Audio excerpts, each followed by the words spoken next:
Assalamualaikum warahmatullahi wabarakatuh. Gimana kabarnya hari ini? Semoga semua dalam keadaan baik-baik saja. Meskipun kita dalam keadaan pandemi seperti ini, kita harus tetap semangat belajar. Dan jangan lupa selalu menerapkan 3M. Yang pertama, yang kedua, yang ketiga. Baik, di sini kita akan mempelajari tentang kebenaran penurunan Al-Quran. Dengan mempelajari ini, kita diharapkan dapat menjelaskan sejarah penurunan dan penulisan Al-Quran. Kemudian kita diharapkan dapat mempresentasikan hasil analisis dari sejarah penurunan dan penulisan Al-Quran secara bertahap. Turunnya Al-Quran merupakan suatu kejadian yang sangat mengagetkan sekaligus menggembirakan hati Rasulullah SAW. Proses penurunan wahyu sangatlah berat karena diturunkan melalui perantara malaikat Jibril. Saat malaikat Jibril menyampaikan wahyu tersebut, Rasulullah merasa keberatan sebab tidak bisa melaksanakan perintah malaikat Jibril. Tetapi setelah berkali-kali malaikat Jibril mengulang, akhirnya Rasulullah SAW dapat menerimanya. Begitupun saat menerima ayat-ayat yang lain, Rasulullah selalu merasa ketakutan dengan segala sesuatu yang mengiringi ayat-ayat tersebut. Begitu sulitnya Rasulullah dalam menerima wahyu, membuktikan bahwa peristiwa turunnya Al-Quran merupakan suatu kejadian yang sangat luar biasa.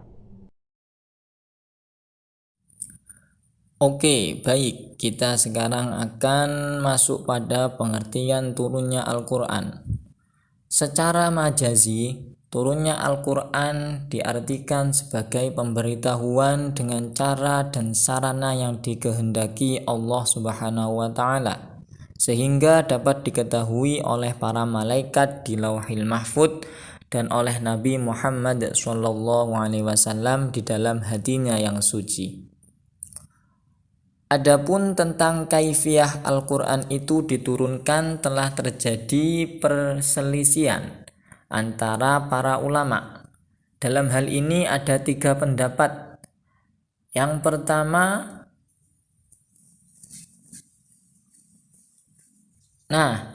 dalam pendapat yang pertama ini Al-Quran diturunkan secara berangsur-angsur dalam tempo 20 tahun atau 23 tahun atau 25 tahun. Berdasarkan pada perselisihan yang terjadi tentang berapa lama Nabi bermukim di Mekah sesudah beliau diangkat menjadi Rasul. Pendapat ini berpegang pada riwayat At-Tabari dari Ibnu Abbas. Beliau berkata, diturunkan Al-Quran dalam Lailatul Qadar dalam bulan Ramadan ke langit dunia sekaligus semuanya. Kemudian dari sana atau dari langit dunia diturunkan sedikit demi sedikit ke dunia. Kemudian pendapat yang kedua. Menurut pendapat ini, Al-Quran pada tiap-tiap malam diturunkan ke langit dunia, sekedar yang hendak diturunkan dalam tahun itu kepada Nabi Muhammad SAW dengan cara berangsur-angsur. Lanjut pendapat yang ketiga. Pendapat ini Al-Quran diturunkan secara berangsur-angsur dalam berbagai waktu. Dari 3 pendapat di atas, ada juga yang berpendapat bahwa Al-Quran diturunkan 3 kali dalam 3 tingkat. Yang pertama diturunkan ke Lauhil Mahfudz, yang kedua diturunkan ke Baitul Izzah di langit dunia, Dan yang ketiga, diturunkan berangsur-angsur ke dunia. Oke, dari penjelasan-penjelasan tadi, ayo coba simpulkan apa itu penurunan Al-Quran. Tulis dalam bentuk PowerPoint yang menarik ya. Oke, setelah kita mengetahui apa itu penurunan Al-Quran, maka sekarang kita akan mempelajari tentang pengertian penulisan Al-Quran.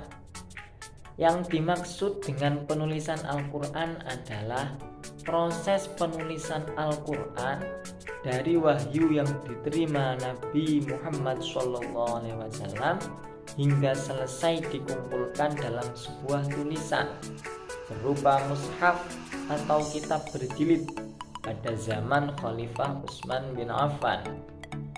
Nah, penulisan dan pengumpulan Al-Quran ini melewati 3 jenjang atau 3 zaman. Yang pertama, yang kedua,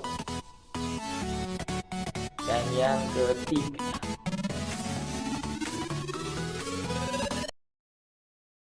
Kita semua tahu bahwa Al-Quran di masa Rasulullah dituliskan di berbagai benda dan tersebar di antara para sahabat. Lalu bagaimana Al-Quran bisa dibukukan?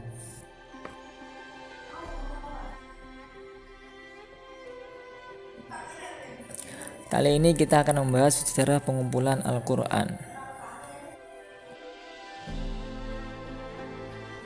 Pengumpulan Al-Quran masa Khulafaur Rasyidin dimulai pada masa Abu Bakar As-Siddiq. Di masa awal kepemimpinannya, banyak kelompok membangkang dan menolak berzakat. Selain itu, ada kelompok nabi palsu dan orang-orang murtad, serta kembali kepada kejahilian. Khalifah Abu Bakar mengambil langkah militer dengan memerangi ketiga kelompok tersebut secara keseluruhan. Maka peperangan-peperangan tersebut dinamai dengan Perang Riddah atau perang melawan kemurtadan. Dan perang yang paling berat saat itu adalah Perang Yamamah, yaitu peperangan melawan pasukan nabi palsu Musailamah Al-Kadzab. Pada perang inilah banyak kaum muslimin yang gugur, di antaranya terdapat penghafal Al-Quran yang jumlahnya cukup banyak. Lalu Umar bin Khattab menganggap banyaknya penghafal Al-Quran yang gugur sebagai ancaman terhadap eksistensi Al-Quran. Karena itu beliau mengusulkan kepada Khalifah Abu Bakar agar membukukan Al-Quran menjadi satu kitab atau mushaf. Walau sempat mengalami penolakan oleh Abu Bakar dan Zaid bin Thabit, namun pada akhirnya ide tersebut disetujui dan dilakukanlah pembukuan Al-Quran oleh tim yang diketuai Zaid bin Thabit. Sumber penulisan Al-Quran adalah para penghafal Al-Quran yang mutkin dan juga catatan-catatan Al-Quran yang ada sejak masa Rasulullah SAW. Bahkan untuk menguatkan validitas teks tersebut, panitia pembukuan mensyaratkan harus ada minimal 2 orang saksi atas benarnya teks tersebut. Lalu Al-Quran yang telah ditulis dalam satu mushaf tersebut dipegang oleh Khalifah Abu Bakar As-Siddiq hingga beliau wafat. Setelah itu mushaf tersebut diwariskan kepada Khalifah Umar bin Khattab. Dan ketika Umar wafat, maka mushaf itu dipegang oleh Hafsah, istri Rasulullah yang juga putri Umar bin Khattab. Pada masa Khalifah Umar bin Khattab, pembebasan wilayah Islam terjadi sangat gencar sehingga wilayah Islam sudah mencakup mayoritas wilayah Persia, Syam, Palestina, Mesir, hingga Libya, yang mana kebanyakan wilayah itu bukanlah wilayah yang menggunakan bahasa Arab sebagai bahasa sehari-harinya. Khalifah Umar bin Khattab lantas mengeluarkan kebijakan untuk mengutus para sahabat yang memiliki bekal ilmu mumpuni ke berbagai wilayah tersebut untuk mengajarkan Islam, termasuk diantaranya adalah mengajarkan Al-Quran. Maka setiap daerah memiliki guru Al-Qur'annya masing-masing. Di Syam terdapat Ubay bin Ka'ab, di Irak terdapat Abdullah bin Mas'ud, di Khams terdapat Miqdad bin Amr, dan di Basrah terdapat Abu Musa al-Asy'ari. Di antara mereka pun kadang terdapat perbedaan dalam pembacaan Al-Quran. Hingga pada masa Utsman bin Affan menjadi khalifah dan wilayah Islam semakin meluas ke wilayah Ajam atau non-Arab, muncullah masalah baru dalam hal perbedaan mencolok dalam bacaan Al-Quran yang dikhawatirkan bisa membuat perpecahan umat, di mana pasukan muslim saat itu terdiri dari masyarakat dari berbagai wilayah. Saat itu terjadi perselisihan dan pertentangan ketika ada perbedaan bacaan di antara mereka, bahkan masing-masing saling mengklaim bahwa bacaan mereka lah yang paling benar. Hudzaifah bin Yaman yang menangkap hal ini sebagai pertanda bahaya sebagai kesatuan umat, lalu menemui Khalifah Utsman bin Affan untuk mengutarakan masalah tersebut. Maka Utsman bin Affan meminta mushaf Al-Quran yang disimpan oleh Hafsah untuk dilakukan penyalinan dan penggandaan teks Al-Quran. Dasar penyalinan dan penggandaan ini adalah mushaf yang telah ditulis secara lengkap pada masa Abu Bakar As-Siddiq. Panitia penyalinan Al-Quran terdiri dari Zaid bin Sabit, Abdullah bin Zubair, Sa'id bin Al-As, dan Abdurrahman bin Haris. Selain itu juga memanggil para penghafal Al-Quran untuk mendeteksi dan menginventarisir bentuk perbedaan riwayat bacaan yang ada. Maka mushaf yang ditulis ulang saat itu menggunakan tulisan Quraisy. Mushaf ini kemudian dinamakan sebagai Mushaf Utsmani dan digandakan menjadi 7 salinan. 6 lainnya disebarkan ke berbagai wilayah, sedangkan 1 salinan sendiri dipegang oleh khalifah yang disebut sebagai Mushaf Al-Imam. 6 wilayah tersebut yaitu Syam, Kufah, Basrah, Mekah, Bahrain, dan Yaman. Adapun mushaf lainnya selain mushaf dari Hafsah kemudian dibakar dengan tujuan untuk mencegah terjadinya perpecahan, karena seluruh perbedaan bacaan Al-Quran telah resmi diakomodir dalam mushaf Utsmani. Ditambah lagi mungkin saja terdapat tulisan-tulisan tambahan dalam teks tersebut yang bukan merupakan Al-Quran, semisal catatan, makna, atau tafsir ayat yang bila tidak dihilangkan dikhawatirkan akan memunculkan tambahan terhadap teks Al-Quran. Alhamdulillahirrabbilalamin.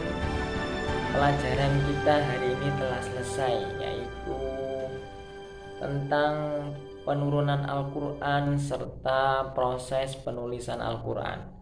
Nah, sekarang kalian coba diskusikan dengan teman kalian, dengan teman sekelompoknya, tentang proses pengumpulan dan penulisan Al-Quran. Lalu presentasikan hasilnya nanti di Google Meet ya. Dan tulis juga dalam bentuk PPT yang sangat menarik. Selamat mengerjakan. Semoga ilmu yang kita pelajari dapat bermanfaat ila yaumil qiyamah. Assalamualaikum warahmatullahi wabarakatuh.